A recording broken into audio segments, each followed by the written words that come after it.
voice their opinions. You come to this lectern right here and adjust the microphone so that it picks up your voice.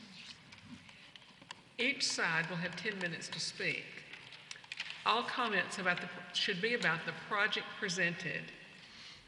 This is not a venue to air personal grievances. If you hear the gavel, you are out of order, and if you persist, you will be removed from the meeting. Once your request is heard, the board's decision is rendered, and you may leave the meeting. However, if you have questions for staff, please wait until after the meeting is over to ask them, or you may contact staff at the office the following day. Once public testimony and discussion for a particular item is concluded, the members of the board will deliberate and render a decision. Members with a personal or financial interest in any request are required to recuse themselves from voting. All decisions by the Architectural Review Board are final. Any person having a request for a certificate of appropriateness denied by the board may appeal such denial to the Montgomery County Circuit Court. Any such appeal may be filed with the Circuit Court within 30 days after receipt of the notice of the final decision of the board. We have 5 members present. It takes 5 members to pass a motion. Because of the number of members present, if you'd like to delay your request, please let us know at the time your request is announced. I'd like to take this opportunity to introduce members of the Architectural Review Board. Cedric Campbell, thank you for coming. You don't have to be sorry, we're grateful for your presence. Jake Johnson, John Fauci, and John Hayden also traveled a long distance to be with us today, and we appreciate it. Land use staff, Christy Anderson, Paula Wade, Russell Stringer, and Ethan Fowler. All right. Item number 1, Denton Hawk, has been delayed. So we'll go with item number 2, Evelyn Tackett, 1267 Magnolia Curve.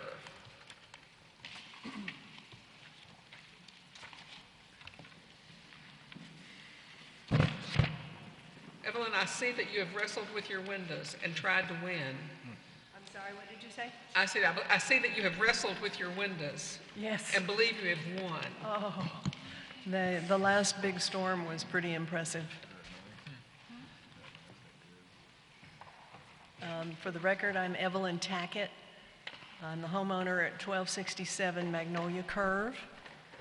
And I came here on August the 24th to make an initial presentation regarding replacement windows at my house. And at that time, I documented the efforts I've made to preserve the original windows, as well as evidence that none of that effort was successful. The windows are continuing to leak and break. In August, you said that you wanted to see a close approximation of the original grid pattern on the street-facing windows. 2, you wanted exterior grids on street-facing windows to be, the grids to be on the outside. And you also said that you would like to see grid patterns on all the other windows. You indicated that if the front-facing windows are operable, they should be casement type. Said you would consider double-hung windows on the sides and the rear. The proposal that I've brought forth tonight takes into account all of those stipulations. And I want to say that the best of the 5 brands of windows that I researched are the Colby brand in the Forgent series. Chrissy's got the showroom sample of the windows, and they are in the color that I propose to use. Are there questions?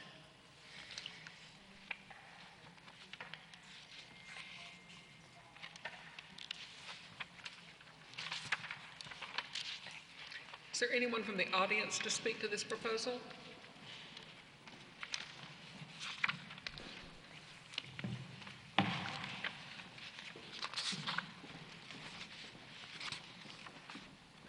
Darby Forrester, representing the Old Cloverdale Association, and we have no objection to the windows. All right.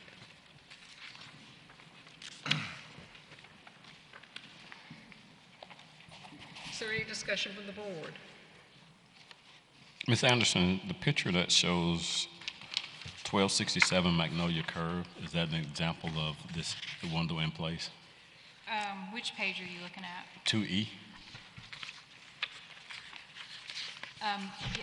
Those are the Colby windows that have been installed at,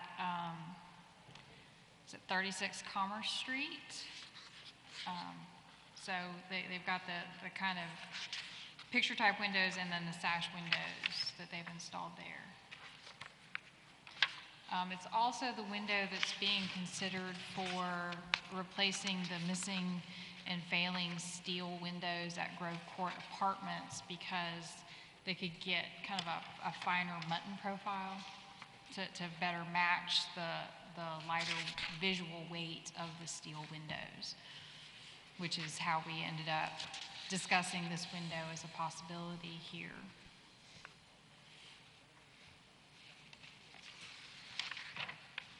Any other comments or questions? May I ask for a motion? Madam Chair, I move to approve as submitted. Second. All in favor? Opposed? Good deal. I know you'll be happy to get that done. Thank you. Project number 3, Perrin Underwood, Cloverdale, 1827 Ridge Avenue.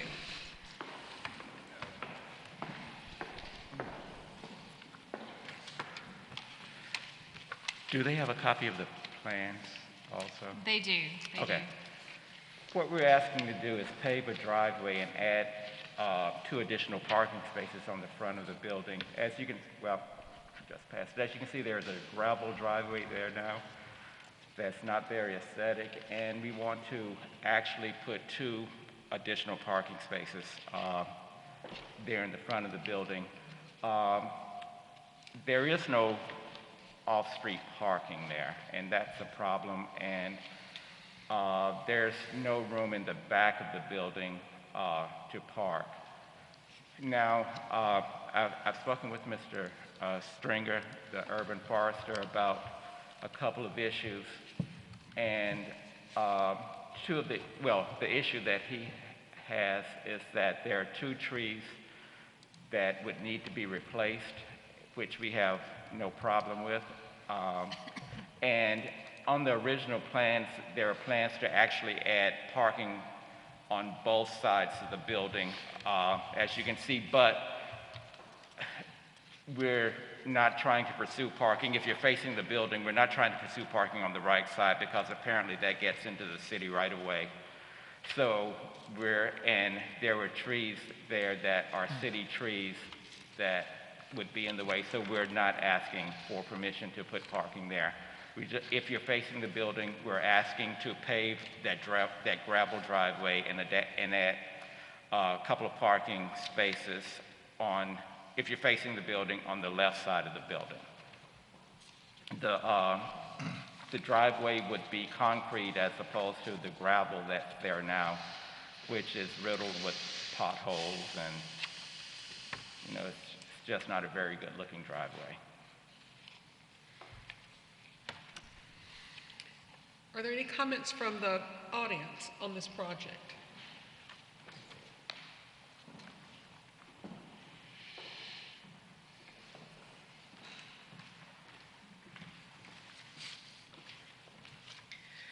Darby Forster, representing the Old Cloverdale Association. We have no objection to paving the driveway as long as it stays in its current footprint. That is fine with us. We do have issues with the proposed parking. We disagree. We think that there are 2 parking spaces that you could be used in the back of the building on the left-hand side. This is really a landscape plan. There's nothing that talks about what kind of pavers, what they would be set in, how far away they are from the trees, the little brick path, what's that going to be made of, how wide that is. I believe that, the oak tree, the magnolia tree will die if something is put in. And those are huge trees, and they're very pretty, and they help with the landscape. And you can't replace those trees. We just have a lot of concerns about it, and we don't know a lot of the details of what the pavers will be and all of that information. So it's hard to make a decision when you don't have all the information in front of you. I think we would like to try to meet with the condo association and Russell and some OCA members to meet out there on the property to see if we can come up with a plan that will suit everyone, or somehow suit everyone as much as they can. But as of tonight, we don't have enough information, and I don't think y'all either, to make a determination on what to do with this. Well, I can say that there's no, you just can't park in the back. I can assure you of that. There's just not enough room to get a car back there and turn a car around, and you can't back down that whole driveway. It's the size, I don't know, but we've tried it before, and it's just impossible. I can't tell you the size. It's a very tight parking, if you've ever known anybody that lived in that building. What's that now? It's a very tight parking lot in the back. Yeah, it's just impossible. Yeah. It's impossible. And I've talked to Mr. Stringer about the trees. I don't know if he wants to address that or no. Well, it's actually going to be concrete. It's going to be concrete. That's yeah. Sorry about that. That's yeah. It's going to be concrete. What is the problem with the concrete?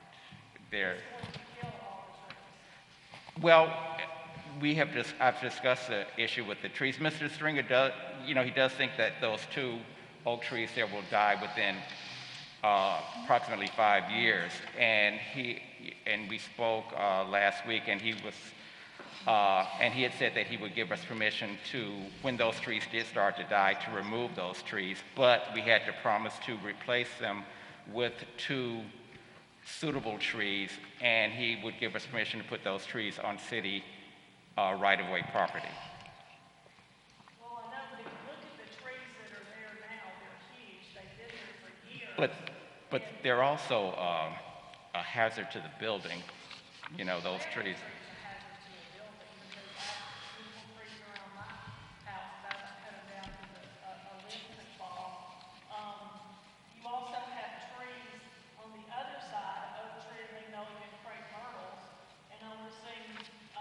On which side? The other side of what you're proposing for the concrete. Yeah, there's an oak tree on each side. Right. What about both the magnolias, the David side and the crepe myrtles? From what I've seen, the only thing I'm really sure of, the creation of that parking pad, the 2 oak trees are not going to survive that. We've seen that many times before. Cannot speak to the magnolias. That's iffy, maybe. Does that make sense? But as I understand it, if we replace those trees with suitable trees, would that be an issue? That's up to this board. That's up to the board. That's their decision. Madam Chair, Madam Chair. can I make a suggestion? Yes. Mr. Underwood, you've kind of changed the plan that has been presented in the materials that we were provided and what I've reviewed, and I think what everyone has reviewed. What I'm going to suggest is that we table this until our next meeting, which I believe is November 17th, Ms. Anderson. Yes. Bring back the plan that you want to do, and I will tell you now, I'm very concerned about trees. And if you do something that is no one's really going to cause a tree to die within 3 to 5 years, that concerns me. I understand that you'll be willing to replace it, but if you do something knowing that it's going to eventually die, we're waiting for it.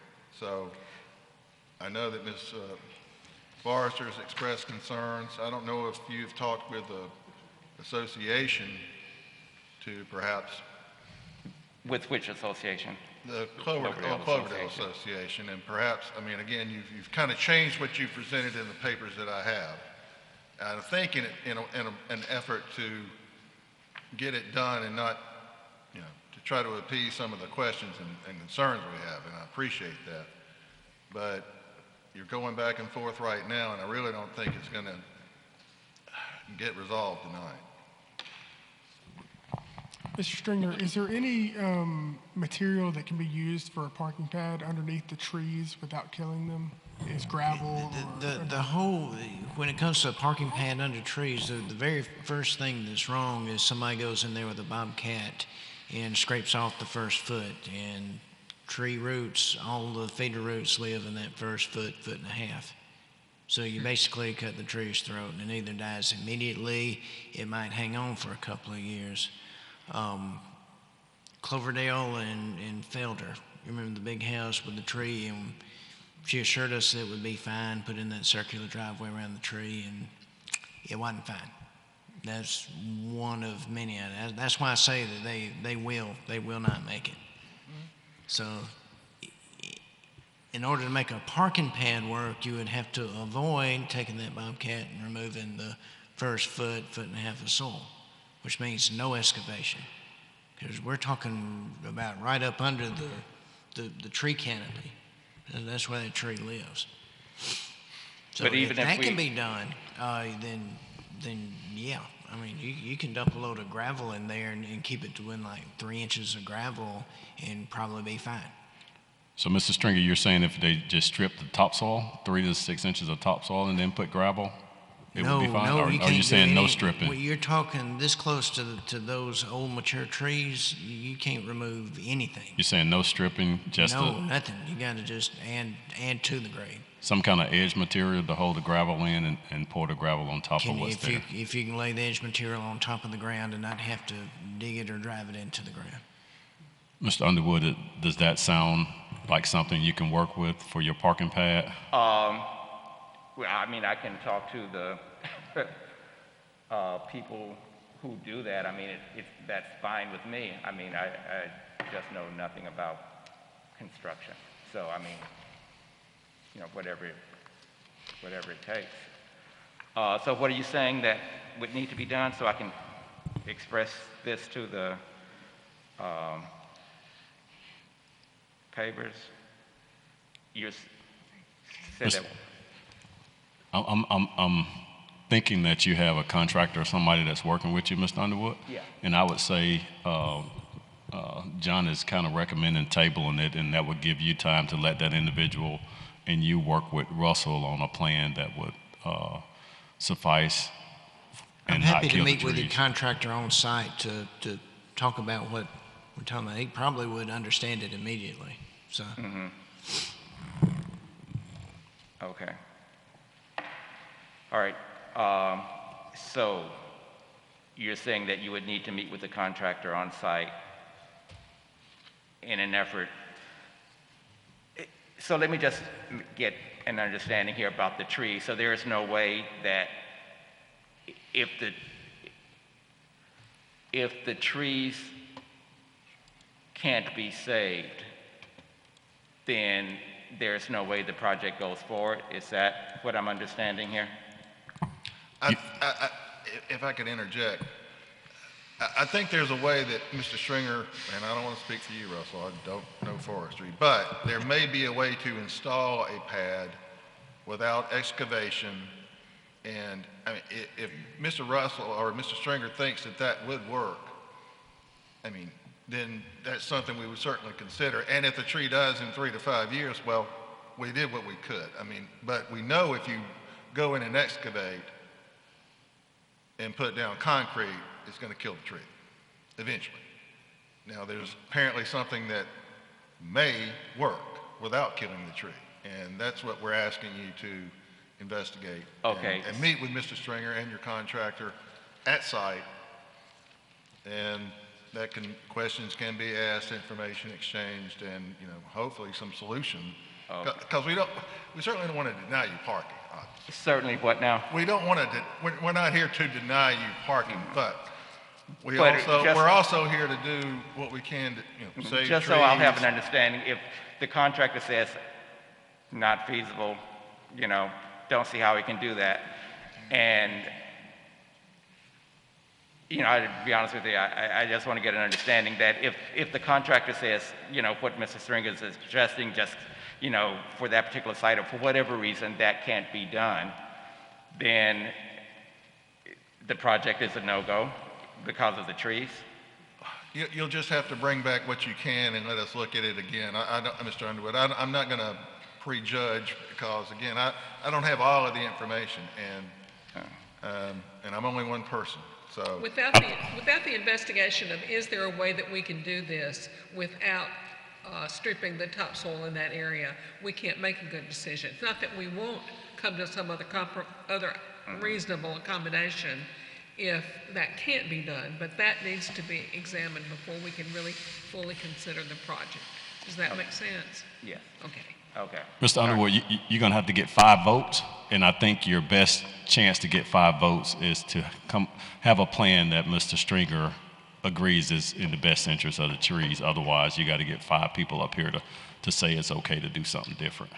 Okay. Okay. All right. Thank you. We do need that in the form of a motion, and I think John had made a motion to table. I move that we table this project until our next meeting, which would be November 17th. It's going to be a bit earlier than normal, Mr. Underwood, because we have the holidays coming up, so 17th. Okay. Correct? I can be available. May I have a second? I second it. All in favor? Opposed? All right, we'll see you on the 17th. 17th. Okay. Thank you. Sam Sewell, Garden District. Oh, I'm sorry. Glennon Benet, Garden District, 1349 South Perry Street. One of my favorite houses. Good evening. Thank you for allowing me to speak. First, I'd like to let you know that the people at the Land Use Historical Office are very helpful. Ms. Anderson was a joy to work with. What we're proposing to do is to put up a fence for several reasons. First off, there is an issue with erosion on the front side of Perry. It's stabilized with plants, but the plants themselves are starting to come down. I'm a believer that climate change will only exacerbate the moisture and the runoff. And I would like to point out that from the corner of Clanton and Perry to where I'm standing at the end of the property is approximately a 3.5 foot drop. So the water flows and it's just going to get worse. The second issue is security. On the far side of Clanton, the people in the Essex apartments park there, they party, and I think I would feel a little bit safer if you could stop that picture back towards the garage, having a slightly higher fence than the normal 48.2 inches, I'm not quite sure the height. And there's an issue with removing a chain link fence, which is totally inappropriate for that neighborhood. I've got a couple pictures here. You can't quite see it there, man. There's a present chain link fence. Know it. Okay. And I would like, if nothing else, to remove that chain link fence. So it's a matter of erosion control. It would be an open fence so that the neighbors could pass by and we could still chat and talk. It would keep the dogs from running into the lawn. It would then also allow me, by producing a small brick footing with a wrought iron fence on front, to at least slow down some of the runoff. And basically, there are, in my opinion, no tree issues. The footing for the bricks would be minimal. We're probably talking 6 inches to 12 inches, since the brick will not be overly high. How tall will the brick be across the front? I know it'll go from. Well, the problem in the front would be, I would like to start off very low at the corner of Clanton and Perry, but as we slope it down, it would have to be a little bit higher. The concept I have is that the wrought iron would stay level and the brick would rise. Okay. And I'm proposing using red fire brick, you know, so it's a hardened brick to withstand time. It looks like the brick would probably be 2.5 to 3 feet, I think. Right, yeah. At the greatest Yeah, extent. the problem with the grade is that at the corner, I could go with 1 brick high. But as you go down to build up that 3 foot and to keep the erosion, and there is a considerable amount of erosion. My neighbor, 1339, Chandra Arthur, she's having the same problem. And her slope is almost worse than mine. So at least by me doing it would hopefully alleviate some of her erosion. And it's constantly washing rock and dirt onto the sidewalk. All right, describe to me, again, all right, I understand Clanton. I mean, I understand Perry Street. Now talk to me about what's going to happen on Clanton. I'm sorry, I'm having trouble hearing. That's all right. I'm sorry. I wasn't talking into the microphone like I'm always chastising people to do. I understand Perry Street. Now talk to me about what you're going to do on Clanton. Okay, Clanton is a parking spot for the Essex House Apartments. And presently, the fence is set back about 7 feet from the sidewalk. I'm proposing bringing the fence to the edge of the existing walk space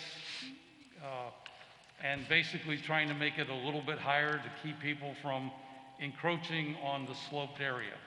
We don't deal with a little bit higher here. Okay, I'm sorry. I would like to How go much? between the brick and the fence, I would like to go at least 5 feet, Okay. of which the brick would probably be at least 2 feet because it's also a steep grade for erosion control. So the fence would be about 36 inches, the brick would be approximately 2 feet. How are we going, what's going to happen at the corner? I'm sorry, ma'am. What's going to happen at the corner? At the corner, it would not be very high because there's no real slope there. So the front would be very low. I'm talking Right. maybe 6 inches, I get that. 12 inches. And then we're putting probably a 2-foot fence on top of it, like the governor's mansion? Well, that's what I was thinking. Okay. And then we get to the corner on Clanton and you want to have a higher fence. Where is the higher fence? You know, The just higher can't- fence would only go from the property owner on Lawrence to the carport. So we're Okay, talking about gotcha. half, I roughly understand. half. Thank you.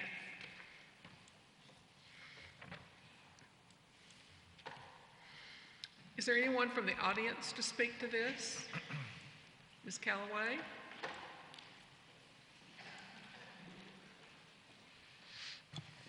Laura Callaway with the Garden District Preservation Association. We do not have any problem at all with the retaining wall, and we are leaving it to the board to make sure that the fence height is in proportion to the size of the building behind it.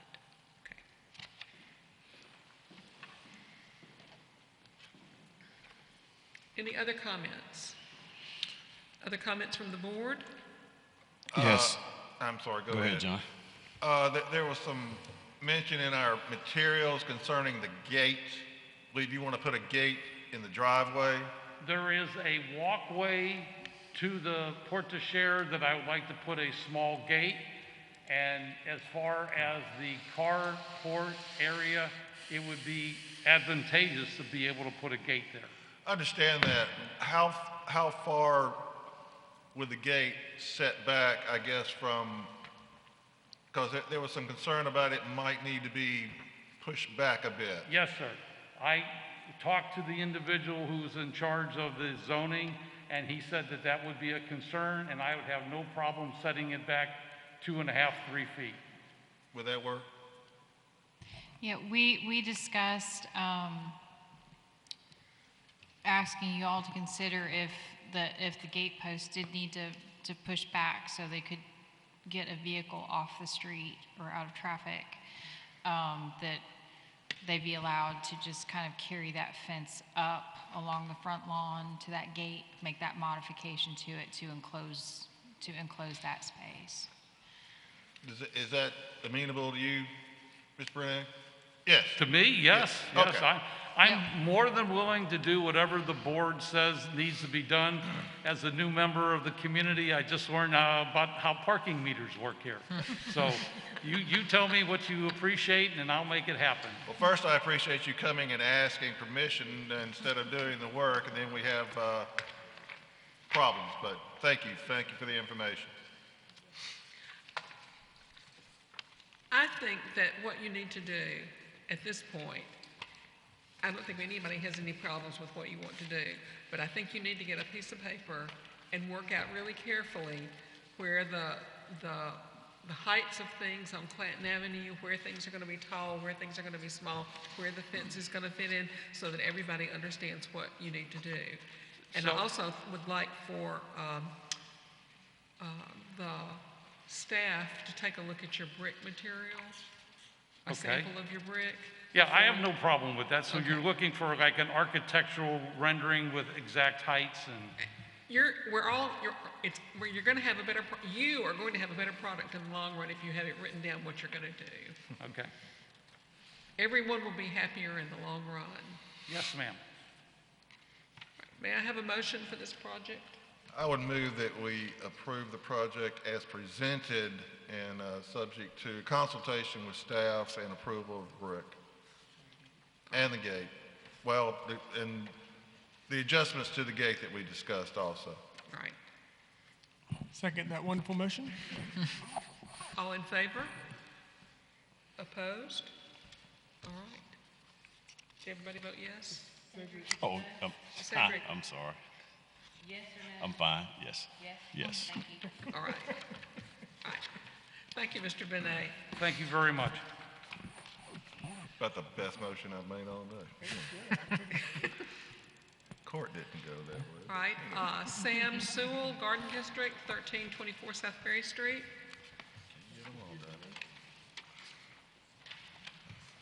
Hello. So, I would like to replace an existing brick wall and make it fancier. Move to approve.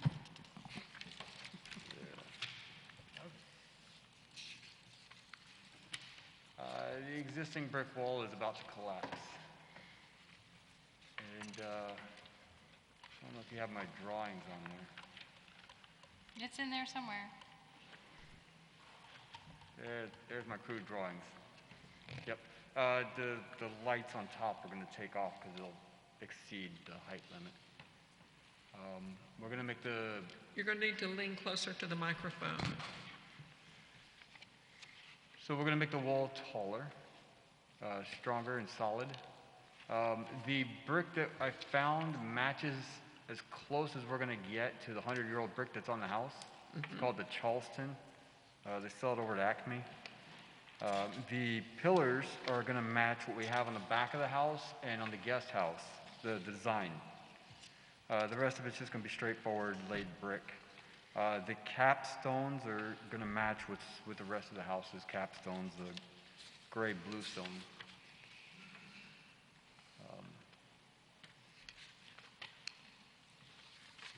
That's about it. And do you mind talking about the height of the wall? Yeah, so if you can see where the wall starts, that's going to be 5 foot. And then it's going to, right where it hits at the back of the house, it's going to extend up to 8 feet. That portion right there allows us to be able to still see out of our windows and see the beautiful house across the street from us. The 8-foot wall is more or less what I've seen around the neighborhood. I'm trying to mimic and keep in with some other beautiful walls that I've seen in the neighborhood. It also is going to provide safety for us, and I doubt someone's going to try to jump over an 8-foot wall. With the issues that we've been having in our backyard there since we've been at that property, we feel that that'd be as safe as we can make it. And still aesthetically look beautiful. So the picture at the bottom of page 5A, Mike, can you go to that one? Is that the wall that you'll be replacing?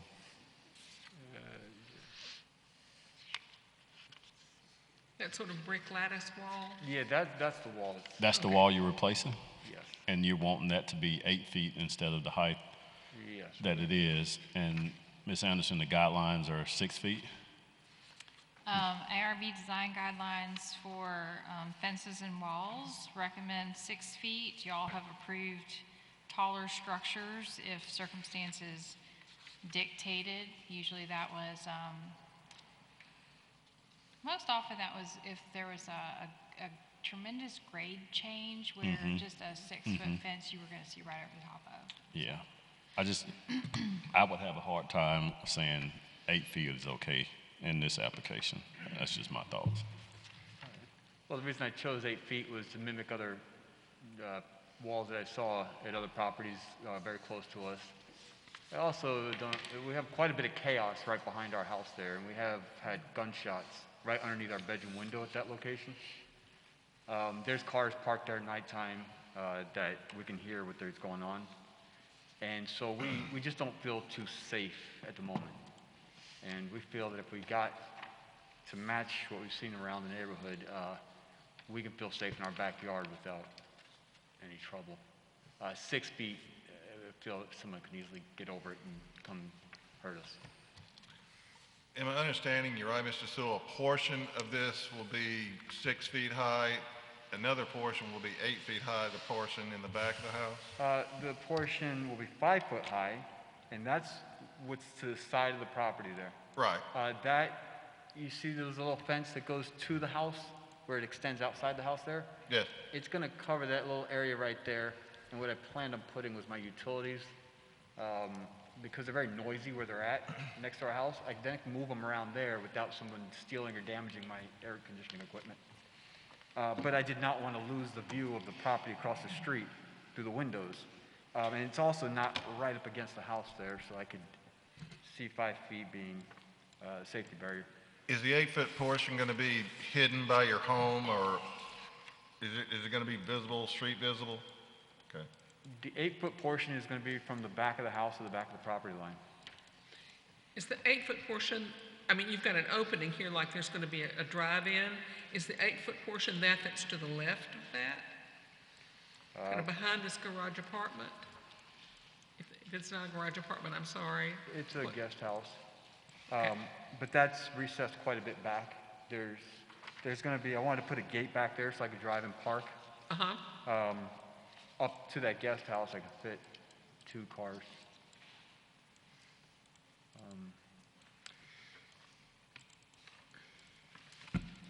Yeah, there's not going to be any encumbrances. I planned on doing landscaping in front of the wall with spotlighting on the wall.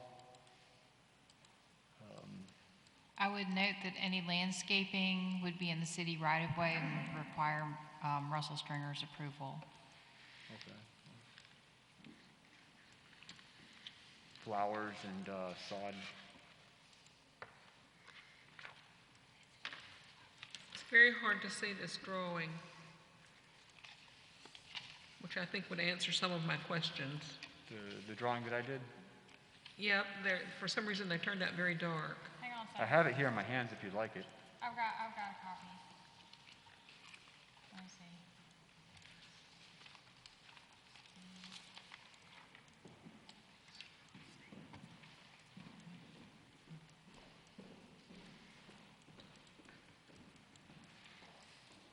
Oh, yeah, that's better, thank you.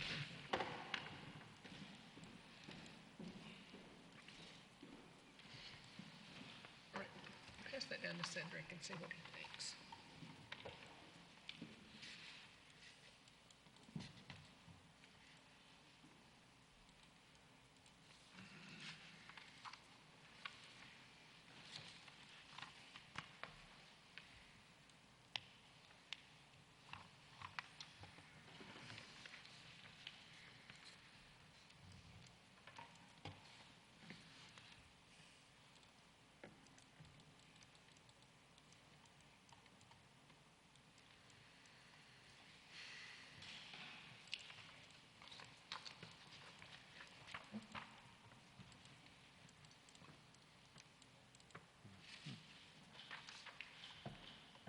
there anyone from the audience to speak to this project?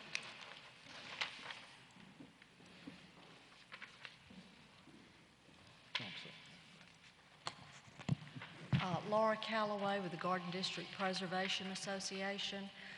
We had a question about where the wall would begin. It looks like, this drawing is much better than what was attached to the agenda.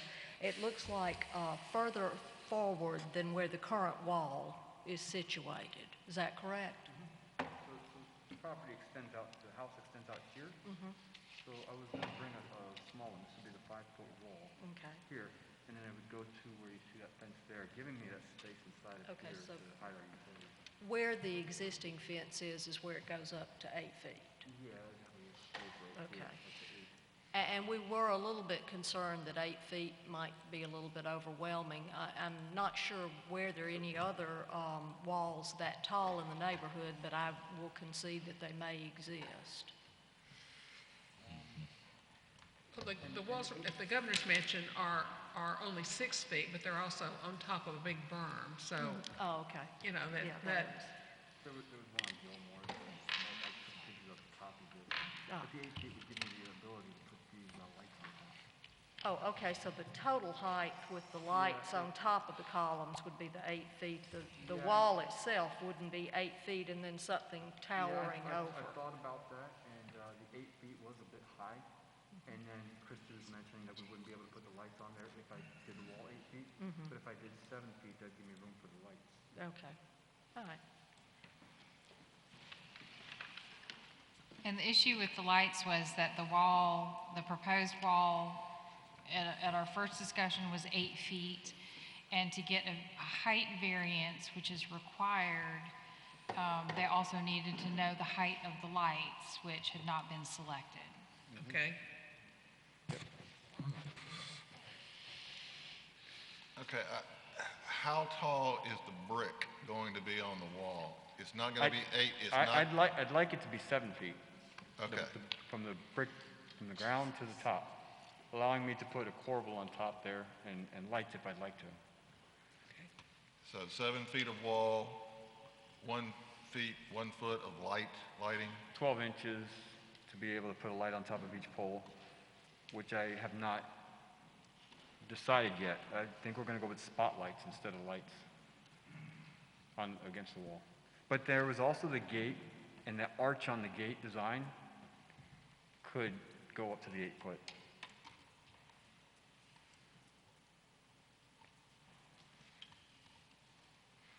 Did you have something to say? Was there, yes, you. I'm sorry, there was someone. Go ahead.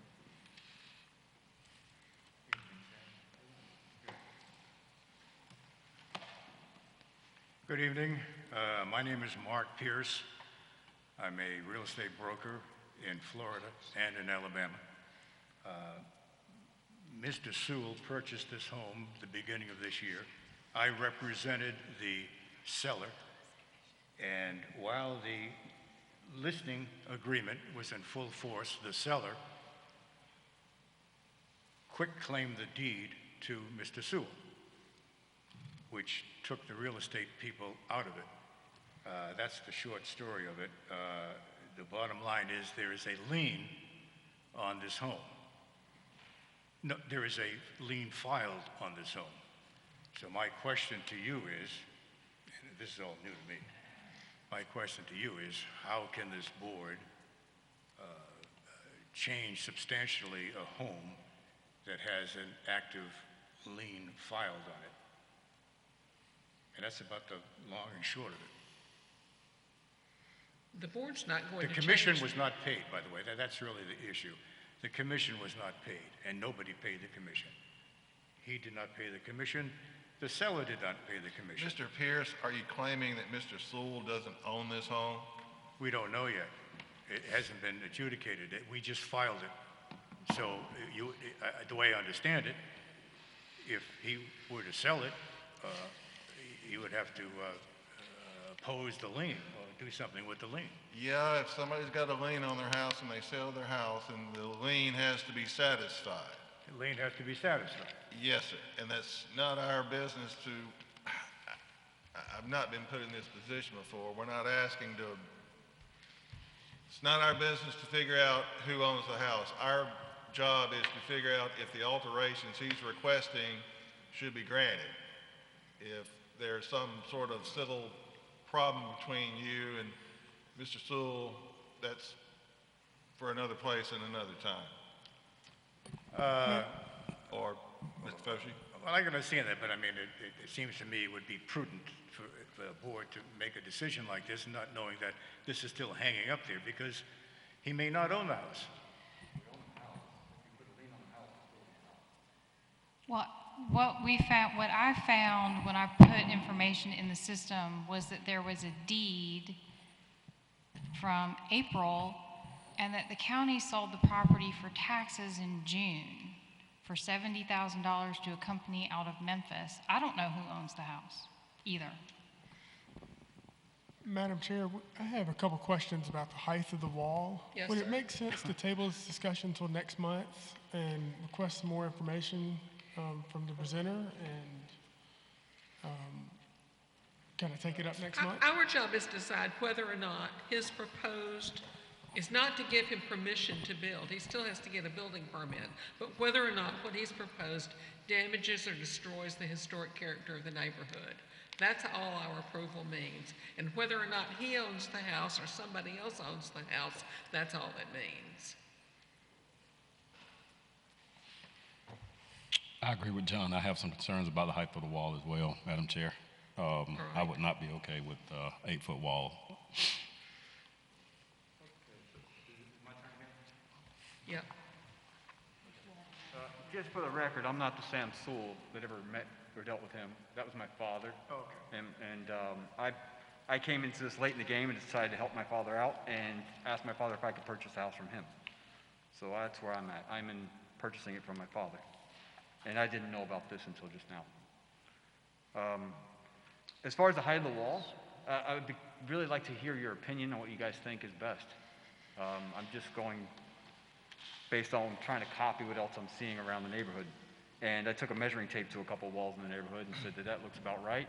And me and my wife decided that that's probably a good height to keep people from coming back there and doing the things that they've been doing in our backyard. But I'd like to hear from you, if it's possible, what's your opinion on what I should do there? I think anything over 6 feet is going to be too much. Looking at the existing wall, I actually don't think that existing wall is 6 feet, but it sounds like the regulations allow up to 6 feet. Anything over that, I would have issue with. Now, if I did 6 feet, would you guys be okay with the capstones being a little bit higher than 6 feet and on the columns? The capstone sitting on top of the wall? Well, the capstones sitting on top of the piers that are going to space out the wall on the columns. That could come up another 2 or 3 inches for decoration, for design purposes. Well, it certainly breaks up the mass of the wall, and that's a good thing. But I think what we're all concerned about is not having the neighborhood look like a, Fortress. Yeah, I don't want that either. Yeah. And thinking about it, it makes a lot more sense. But I would, for design purposes, if I come back to you and say, let's do a 6-foot wall, but I'd like to keep the design where I can have on top of those columns just a few more inches to play with, so that it looks aesthetically nice, so it looks right. And I'll just put some better security back there. To try to keep people from popping over it. Somebody else in the audience. There's one more person to speak, I think, behind you. Oh.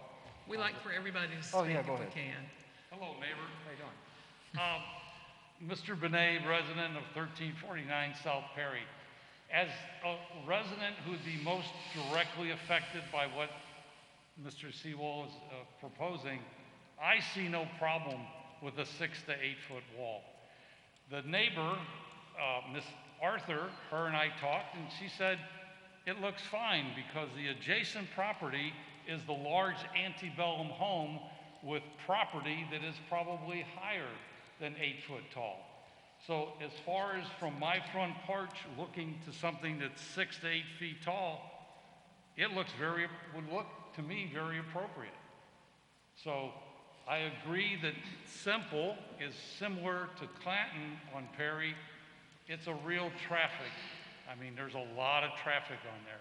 And I could understand where a man with a young family would possibly want something a little bit taller. So my opinion, I think it would be fine. Thank you. Okay. How tall is the retaining wall and the fence approximately? I'm asking this generally on the Isabel Hill house. What's that side street? Is that simple? Is it? No, It's simple. It appears to be 5 or 6 feet. Are you talking about the one Yes. right across the way? Yes. Yeah, it looks like maybe 5 feet on the wall, Okay. and the fences are.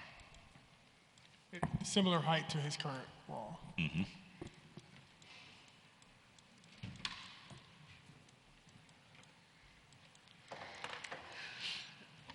I second Mr. Foshi's motion to table this until the next meeting and encourage you to get your So if, presentation a little bit more clear.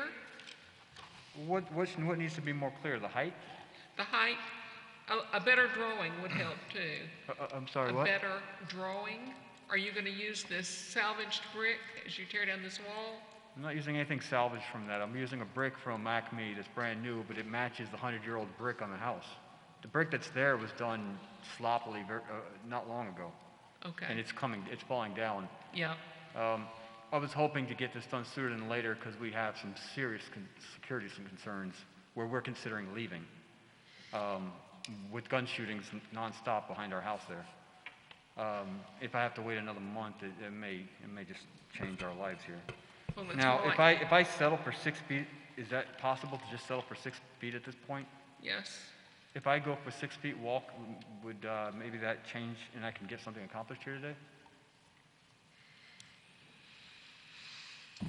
I would have no issue with the 6-foot wall. Okay. I'll be happy. I'll be very happy with a 6-foot wall with this design. If you guys are happy with this design, I tried to do it. I think the design's very handsome. Thank you. we need someone to rescind the motion. Sorry, I will rescind my previous motion to table. All right, now we need a motion about this. I move to approve a 6-foot tall brick wall in the location shown on the presenter's drawings. Second. All in favor? Opposed? All right, you've got a 6-foot wall. Thank you guys very much. You're very welcome. I hope you guys like the way it turns out. All right. Jesse Love, Cloverdale Idlewild, 847 Ponce de Leon. We get overtime? Oh, wow.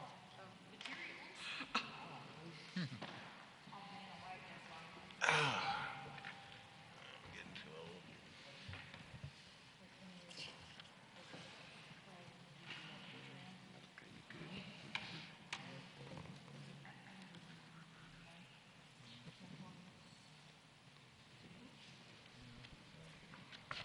This is for the lot that no one knew was there. I can honestly say I've lived in this neighborhood 3 blocks away for 20 years. I don't know if I know that now. I mean, I've been in that park at the gazebo more times than I've got gray hair.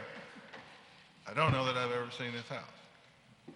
It's obviously well hidden with some good vegetation, which is good. Well, I'll tell you, when Mr. Love brought the photos in of the house, I thought, that looks like an outbuilding. And I was like, that just doesn't make sense to me. And then I went out and took photos. I went, holy cow, that is the house.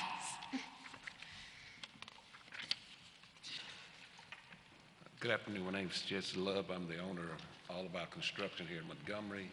And these are my clients, Pebworth. I've been doing this for about 29 years as a licensed builder, renovating and new construction. When I met the Pebworth and I noticed the house that they were living in, I mean, my heart went out to them. I mean, it really did. if the house had strong bones that could sustain renovation, then I would highly recommend doing the renovation. But I really think it'll be a waste of time and money to try to renovate something in that condition. And I say that respectfully. I want to do whatever I can to try to help them get a better quality of life as well as enhance the neighborhood. Ms. Anderson, I understood that you took a visit to this house? I did. As I said, some of the photos he submitted looked more like it was an outbuilding or shed. And when I went out, and I told, as I mentioned before the meeting, I don't know what the house under this looks like. That front section there, that red metal roof, is a rooftop addition that doesn't really match up. I think you can see the backside of it in another photo. It doesn't really match with the main roof line. It's got a kind of a lean-to addition on at the end of the driveway. It's been added onto at the back with Is another. that a tin, I'm sorry to interrupt. Is that a tin roof? Is it what? Is that next to the? It looks like it's tin. Part of it, yeah. Part tin. I mean, Yeah. you got the red, which is what you've mentioned, and then tin roof is in the back. I'm not sure if it's all metal.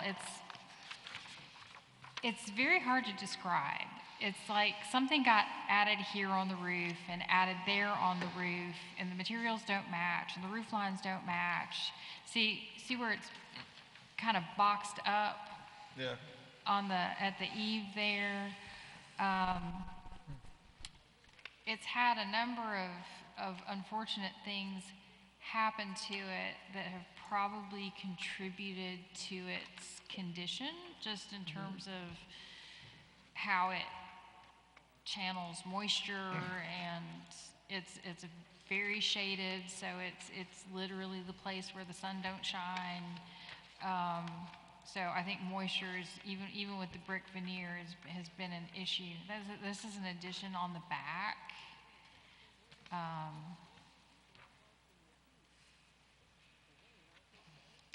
And this is looking forward at that front. So see that little peak?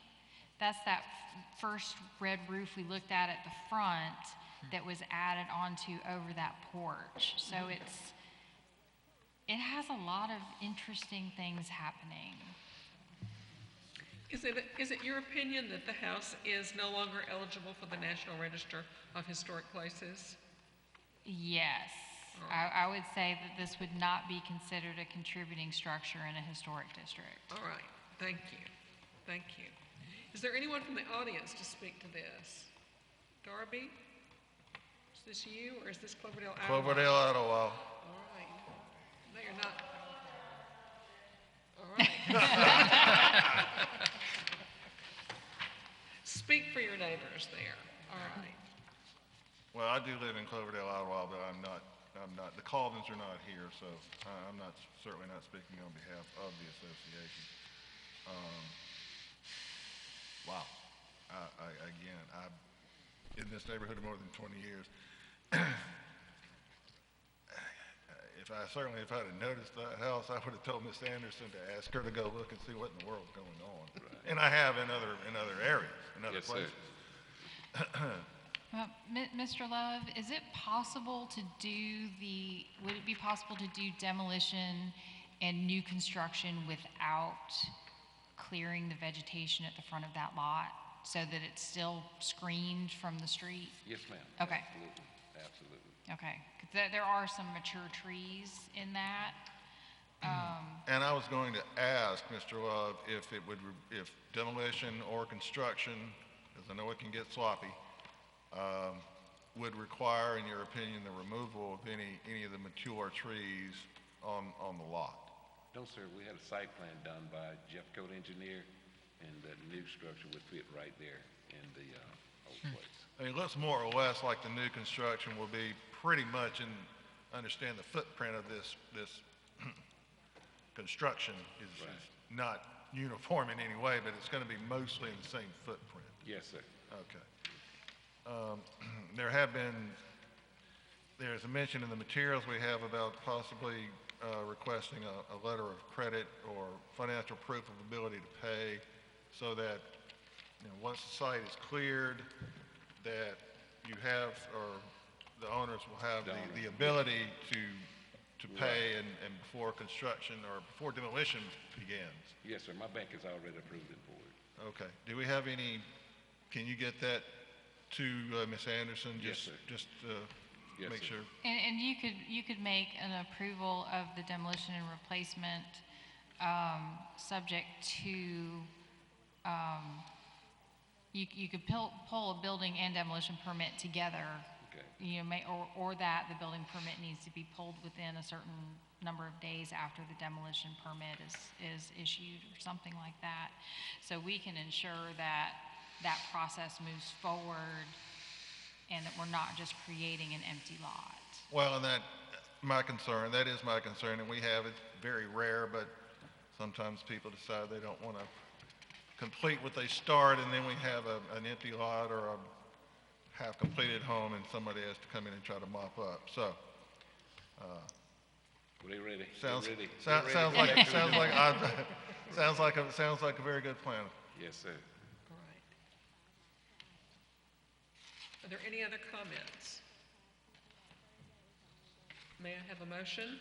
I move that we approve the plan as presented and submitted, and also understanding about the letter of credit that Yes, Mr. Love and Yes, sir. apparently is all taken care of. Just get information to Ms. Anderson, and looking forward to seeing the result. Thank you so much. All right. Thank you. Second the motion? Can we vote?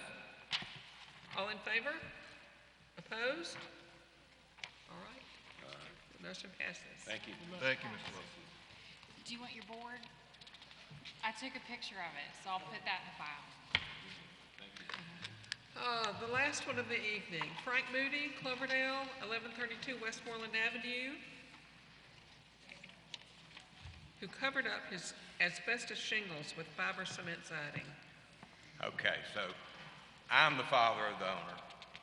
He is at home sick, so he couldn't get here. But I'm the unpaid laborer for some of his work at this house, so I know enough about it to talk about it. All right. And your name? Frank Moody, Okay, Senior. senior. Thank you.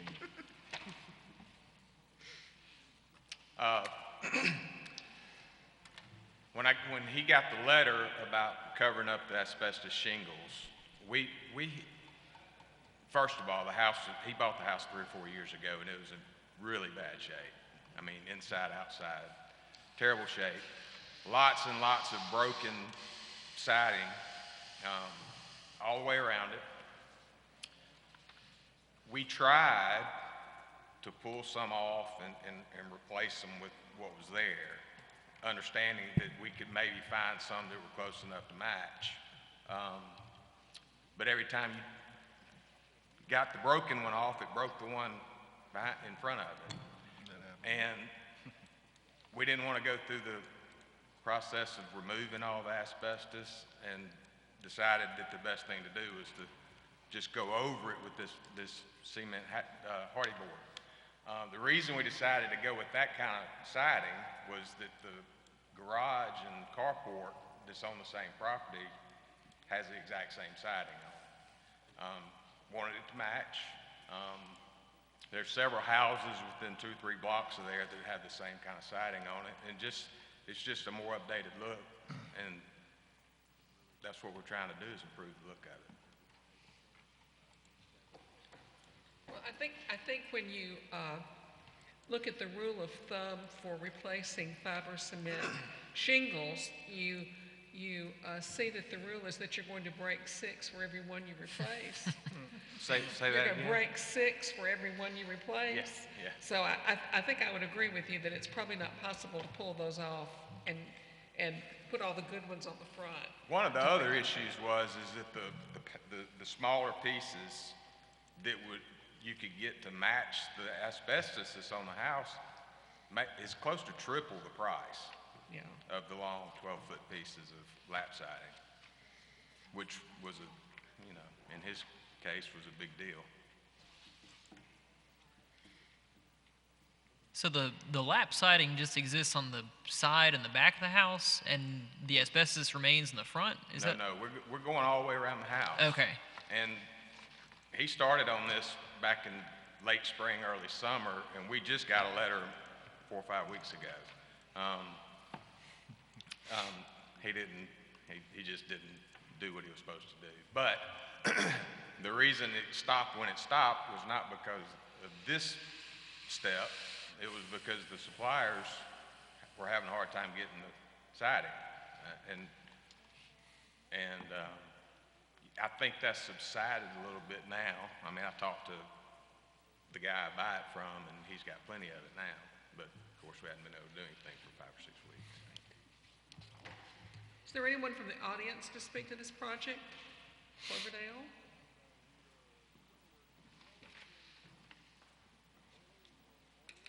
I have a question. Did he put the hardy board on the garage in the back building, or was that already No, it was there? already there when he bought the house. Yeah, I don't know when that was done, but that's not a typical siding for a historic neighborhood. So Well, there's a house 2 blocks from me with the exact same siding on it that was just built 15 years ago. And there's one on Felder that's probably been built within the last 2 years that's got the exact same siding on it. There's a half a dozen houses within a 2-block radius of his house that have the exact siding. some of those houses could have been put on prior to historic designation. I don't know about some of the ones that were built, how that got the hardy board on it or not. It's not a historic material. Well, the house on the corner of Magnolia and Gerard, I'm almost positive was built after the designation. And it's totally exactly that size. And it's 2 blocks from the house. You can see that house from this house. Magnolia and Gerard. I can't place it. Oh, the house next to the Coles. Across the street. Yes, from the, We have approved it on new construction before. okay. But they've generally not approved it for cladding a historic house, but the hardy material in terms of profile is closer in thickness and, casting a shadow to the asbestos than a wood siding would be. Of course, everything that is underneath the lap siding is now broken up with more nails. So I guess the question is the lap siding enough of a considerable change where the same style of house may have had a wood lap siding if it had been constructed 10 years earlier? Or is that asbestos shingle the look that needs to be retained?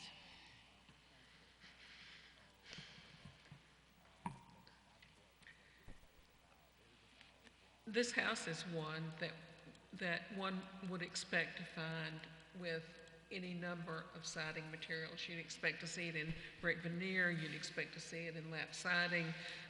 Certainly this asbestos siding was not uncommon also.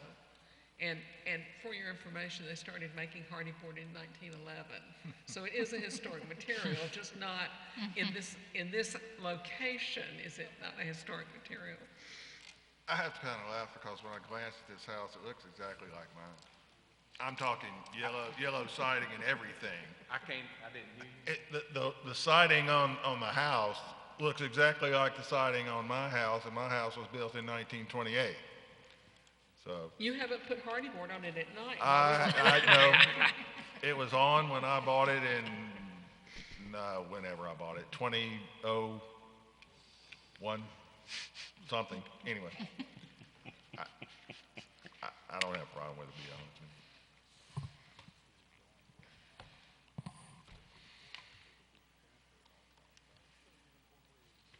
So is this siding going around the house in its entirety or just? Entirely.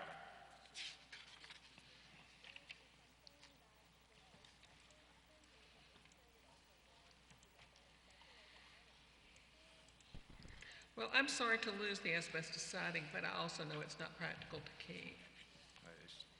It's in bad shape. Yeah. And in bad shape, it starts to become dangerous. As long as it's in good shape, it's not dangerous at all. Exactly right.